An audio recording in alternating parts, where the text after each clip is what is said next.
اصل کمال عمران خان کا تھا، جبکہ نیوٹرلز نے اصل غلطی کا ارتکاب کیا۔ عمران خان بڑے چالاک، شاطر اور میکاوری کے پیروکار ہیں، جبکہ نیوٹرلز طاقتور اور منظم ہونے کے باوجود سیاست، صحافت اور سفارت کی چالوں کو نہیں سمجھتے۔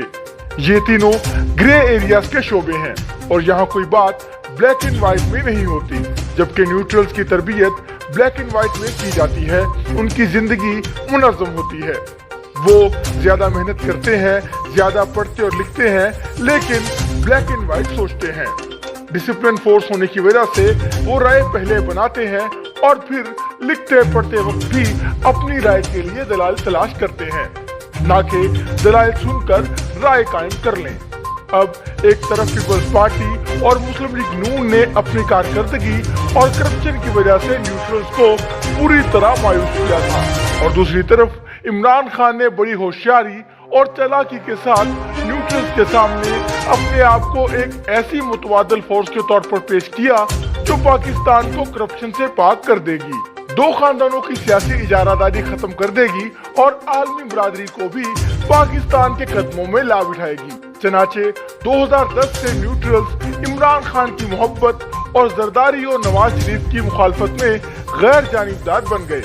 انہوں نے اپنے حلف کی بھی خلاف ورزی کی اور عمران خان کو لیڈر بنانے کے لیے غیر آئینی کردار بھی ادا کیا۔ پہلے زرداری کو ملک دشمن ثابت کیا گیا اور اس عمل میں نواز شریف کو بھی استعمال کیا گیا، اور پھر نواز شریف کی باری آئی تو اس میں زرداری کو بھی استعمال کیا گیا۔ جنرل ظہیر الاسلام نے طاہر القادری کو ساتھ ملا کر عمران خان سے ان کے خلاف دھرنے دلوائے۔ گزشتہ برسوں میں نیوٹرلز نے عمران خان کے ہر گناہ سے صرف نظر کیا اور اس کی سزا سے ان کو بچائے رکھا، جبکہ ان کے سیاسی مخالفین کے ہر گناہ کو بڑھا چڑھا کر پیش کرتے رہے۔ نیوٹرلز نے جانبدار بن کر عمران کے حق میں اور ان کے مخالفین کے خلاف میڈیا کو استعمال کیا، عدلیہ کے وقار کو داؤ پر لگا کر اس سے نواز شریف اور زرداری کے خلاف فیصلے کروائے، جبکہ دوسری طرف عمران خان کو صادق اور امین کا سرٹیفکیٹ دلوایا گیا۔ میں نے 2013 میں پہلی مرتبہ عمران خان کو لاڈلے کا خطاب دیا تھا، لیکن یہ میری توقع بھی نہیں تھی کہ وہ اس قدر لاڈلے بن جائیں گے کہ پارٹی فنڈنگ کیس کے فیصلے کو برسوں تک لٹکایا جائے گا۔ ان کے سول نافرمانی کے اعلانات اور پی ٹی وی پر حملے تک کے جرائم سے چشم پوشی اختیار کی جائے گی اور ان کی کابینہ میں مغرب اور پڑوسی ملکوں کے ایجنٹوں کو برداشت کیا جائے گا۔ لیکن نیوٹرلز کی انویسٹمنٹ غالباً اتنے طویل عرصے پر ہی محیط تھی اور ان کی خاطر دشمنیاں اتنی لی گئی تھیں کہ اقتدار میں آنے کے بعد بھی ان کے وہ نخرے اور وہ لاڈ نیوٹرلز نے برداشت کیے کہ دنیا حیران رہ گئی۔ یوں لاڈلے اور لاڈلے کے لاڈلوں شہباز گل، شبلی فراز، فواد چودھری، فیصل جاوید، اعظم خان اور اسی طرح کے دیگر لاڈلوں کے نخرے بھی حد سے بڑھنے لگے۔ پی ٹی آئی نے کرپشن میں پیپلز پارٹی کو مات دی، ناہلی میں ایم ایم اے کو مات دی اور نیوٹرلز کے ساتھ چھیڑخانی میں مسلم لیگ نون کو مات دی۔ نیشنل سیکیورٹی کے فیصلے بنی گالہ میں جادو ٹونے اور خوابوں سے ہونے لگے اور لاڈلا الٹا نیوٹرلز کے ادارے میں گھس کر اپنی منمانی کرنے لگا۔ دوسری طرف معیشت بھی تباہ کر دی۔ ناقص سفارتکاری سے پاکستان کو ہر دوست سے محروم کر دیا۔ ان کی ناکامیوں کی وجہ سے فوج کو گالی پڑنے لگی، چنانچہ تنگ آ کر فوج کے نیوٹرلز بننے اور سیاست سے لا تعلق ہو کر آئینی رول تک محدود ہونے کا فیصلہ کیا۔ لیکن لاڈلے کو فوج کی یہ ادا پسند نہ آئی۔ اب ایک طریقہ یہ ہو سکتا تھا کہ وہ جا کر اپنے محسنوں سے معافی طلبی کرتے، لیکن اس کی بجائے انہوں نے بلیک میلنگ اور دباؤ کا راستہ اختیار کیا۔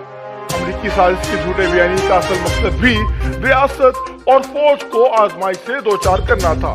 ماضی میں بھی کئی جماعتیں اور پی ٹی ایم جیسی تنظیمیں فوج پر تنقید کرتی رہی ہیں، لیکن ان کی تنقید یہ رہی کہ آپ نیوٹرل ہو کر آئینی رول تک محدود کیوں نہیں ہوتے، جبکہ عمران خان کی تنقید جہاں سخت تھی وہاں ان کا اصل مطالبہ یہ تھا کہ نیوٹرل بننے کی بجائے غیر آئینی طور پر مجھے سپورٹ کیوں نہیں کرتے۔ پروپیگنڈے کے زور پر لاڈلا اپنا یہ جھوٹا بیانیہ عوام کی ایک بڑی تعداد میں راسخ کرنے میں کامیاب ہو گیا۔ اور اسے سازش کے تحت نکالا گیا۔ دوسری طرف لاڈلے کی یہ خوش قسمتی تھی کہ ان کی متبادل جو حکومت آئی وہ چوچو کا مربع تھی۔ پیپلز پارٹی، مسلم لیگ نون اور JUI اپنی بندر بانٹ میں لگی رہیں۔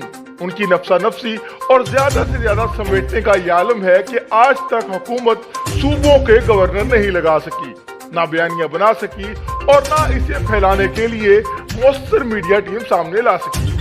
شہباز شریف کو مولانا ایک طرف کھینچتے ہیں، زرداری دوسری طرف، اپنی پارٹی کے لوگ تیسری طرف اور بیوروکریسی چوتھی طرف، جس کی وجہ سے ان کی قوت فیصلہ ہی مفقود ہوتی جا رہی ہے۔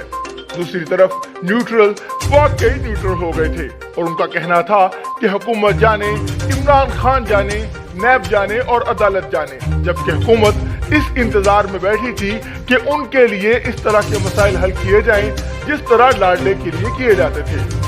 اس صورتحال سے لاڈلے کو اور حوصلہ ملتا تھا۔